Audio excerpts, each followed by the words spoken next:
Nous allons dans cette première partie comprendre le contexte de l'agriculture en Afrique.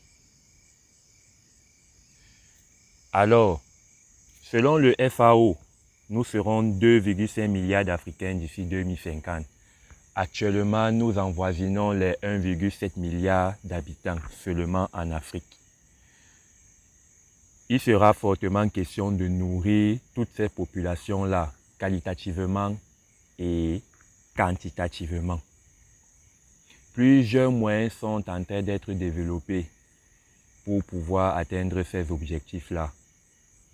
À savoir la nourriture synthétique et d'autres procédés.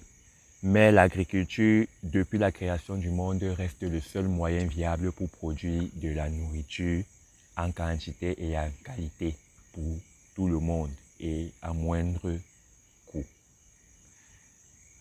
De ce point de vue, donc, l'agriculture est un ensemble de connaissances, de méthodes, de techniques et pratiques permettant de produire des biens.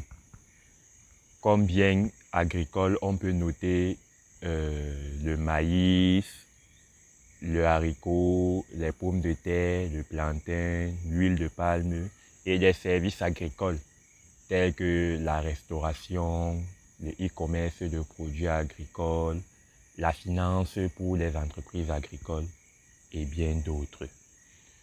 L'agriculture étant donc essentiellement une activité de production, celle-ci peut être organisée de différentes manières. Les producteurs peuvent se charger de tout faire du début à la fin, c'est-à-dire d'assurer la production, la transformation et la distribution de leurs produits, ou bien s'organiser en chaîne de valeur. Une chaîne de valeur est un ensemble d'acteurs organisés qui collaborent dans le but de produire efficacement des biens et services agricoles à destination des consommateurs. À cet effet, donc, une chaîne de valeur agricole ressemble concrètement à quoi? Une chaîne de valeur agricole type est subdivisée généralement en 6 grands maillons. Le premier maillon concerne le maillon des intrants agricoles. Ici, on entend par intrants agricoles le maillon qui regroupe tous les facteurs de production, c'est-à-dire l'accès à la terre, l'accès au financement à travers les banques, les assurances, les subventions publiques, l'accès aux semences, l'accès aux connaissances, l'accès aux main-d'œuvre et bien d'autres. Ensuite, nous avons affaire au maillon de la production. C'est ici qu'on met en œuvre toute l'activité de production. La production se décline généralement en 2 grandes parties. La production animale et la production végétale. Par production animale, ici, on voit généralement l'élevage, que ce soit l'élevage des poulets, l'élevage des poissons, l'élevage bovin, l'élevage des porcs et bien d'autres.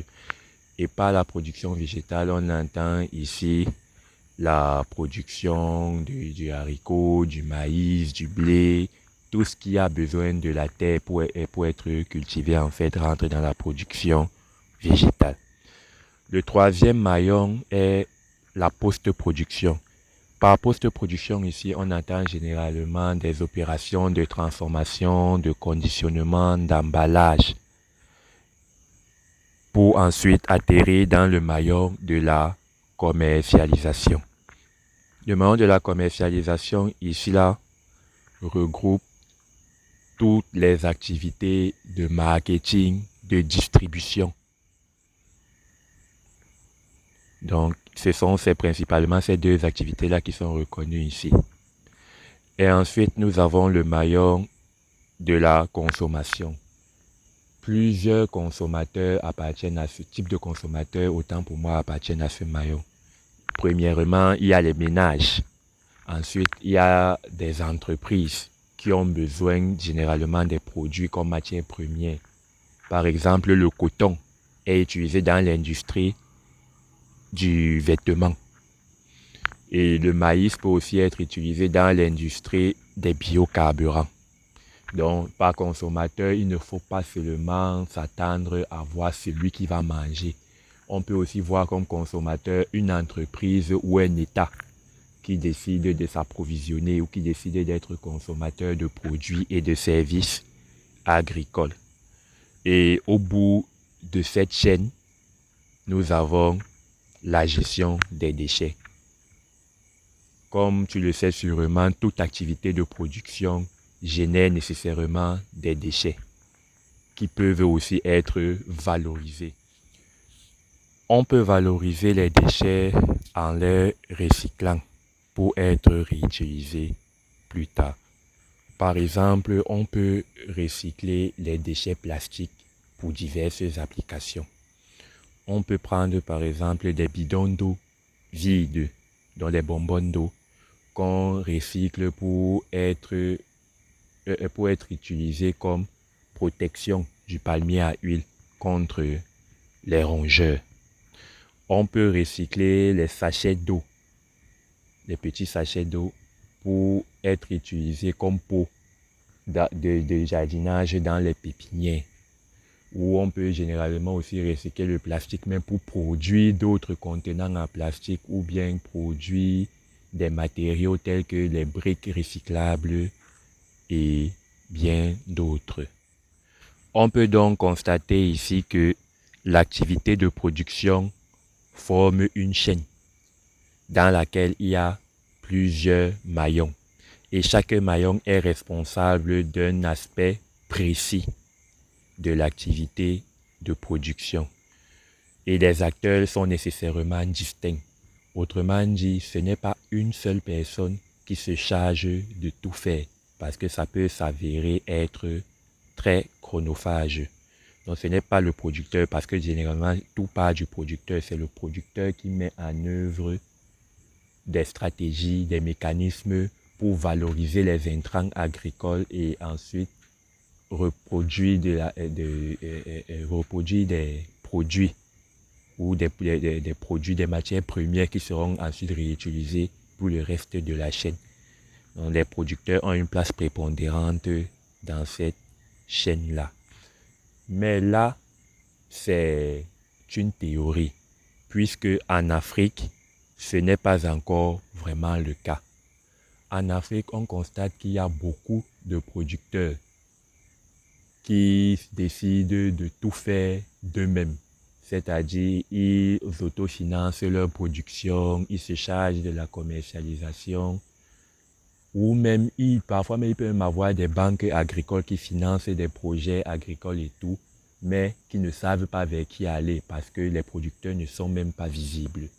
Donc, on voit ici que en Afrique, chaque maillon fonctionne de manière dispersée. Ils ne fonctionnent pas de manière soudée. Ils ne sont pas unis. Pour étayer mon argumentation, je vais prendre une étude de cas. Nous allons étudier ensemble l'huile de palme Ndokama. Ndokama est une localité rurale de Yabassi dans le Nkam, département du Nkam, la région du littoral, et c'est au Cameroun. Cette localité-là est délimitée par Douala, Bafang et Edea, qui sont des grandes villes aussi. Douala est la capitale économique du Cameroun. Bafang appartient à la région de l'Ouest et Edea est la ville lumière du Cameroun. Bon, dans cette localité, des projets routiers et des projets d'électrification sont en cours. Et cette localité s'étend sur une superficie d'environ 40 000 hectares. On y produit plusieurs cultures au rang comme le palmier à huile, le manioc, le plantain, les cultures maraîchères comme le piment, la pastèque, la tomate, le gombo, les céréales comme le maïs et l'arachide notamment. Alors, pour bien mener cette étude de cas, on va reprendre les différents maillons de la chaîne de valeur pour comprendre où sont les problèmes.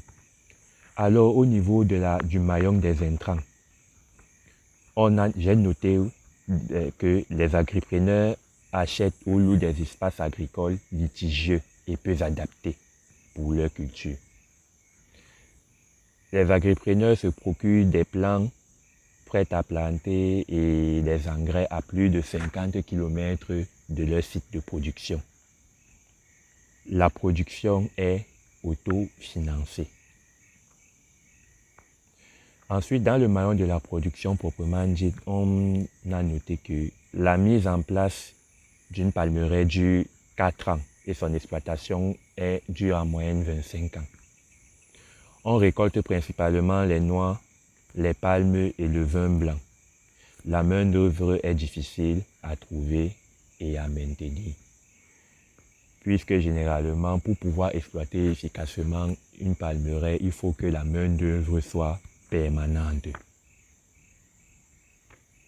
Dans le maillon de la post-production, on note qu'une partie des noix est vendue aux industriels, puisque les producteurs n'ont pas généralement la capacité de transformer eux-mêmes leur production.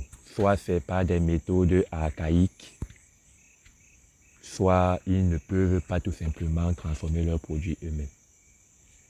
Et une partie des noix restantes est transformée en huile de palme de manière artisanale, comme j'ai dit plus tôt. Soit on utilise des mortiers pour piler, froisser les noix afin d'extraire l'huile, soit on utilise des pressoirs à vis qui requièrent de marcher, en fait, qui requièrent beaucoup de force humaine et qui peut être très chronophage. Et ensuite, l'huile récoltée ou l'huile extraite est conditionnée dans des bidons de 20 litres. Concernant le maillon de la commercialisation, on note qu'une quantité de cette huile-là est vendue sur place. Une très faible quantité d'ailleurs. Le bidon de 20 litres d'huile est vendu entre 10 000 et 15 000 francs en fonction des périodes de production. Notamment, l'huile récoltée est beaucoup plus vendue vers Douala puisque c'est la localité ou le point de vente le plus proche de cette localité-là. Cette huile est essentiellement vendue aux grossistes, aux détaillants et aux industriels. Et le litre est vendu à 1 000 francs au ménage pour la consommation directe. Le transport d'un bidon jusqu'à Douala coûte entre 500 et 1 000 francs aux producteurs. Concernant le maillon de la consommation, on note que l'huile de palme est utilisée dans plusieurs repas, les industries agroalimentaires et pharmaceutiques. Comme repas, tu sais notamment qu'on utilise pour le coq, pour le héros, pour les coquilles et bien d'autres. Les industries agroalimentaires utilisent généralement l'huile de palme dans la cosmétique pour produire le savon, pour produire l'huile raffinée, pour produire même le lait concentré sucré, puisqu'il y a un peu de matière grasse dans le lait concentré sucré. Et les industries pharmaceutiques pour la fabrication des médicaments. Le vin blanc, ou la langue locale, le matango, est consommé localement ou en ville, lors des manifestations comme des mariages, des deuils et bien d'autres. Les palmes sont utilisées pour faire des balais, principalement. Il n'est pas noté d'autres cas d'utilisation pour les palmes. Ensuite, quant au maillon de gestion des déchets, les déchets produits, puisque lors de la transformation de l'huile, la transformation des noix en huile de palme, il y a des tourteaux qui sont extraits, il y a des palmistes. Dans cette localité, ces déchets-là sont utilisés pour faire du feu. Alors, je viens là de décrire la chaîne de valeur associée à la production de l'huile de palme à Ndokama.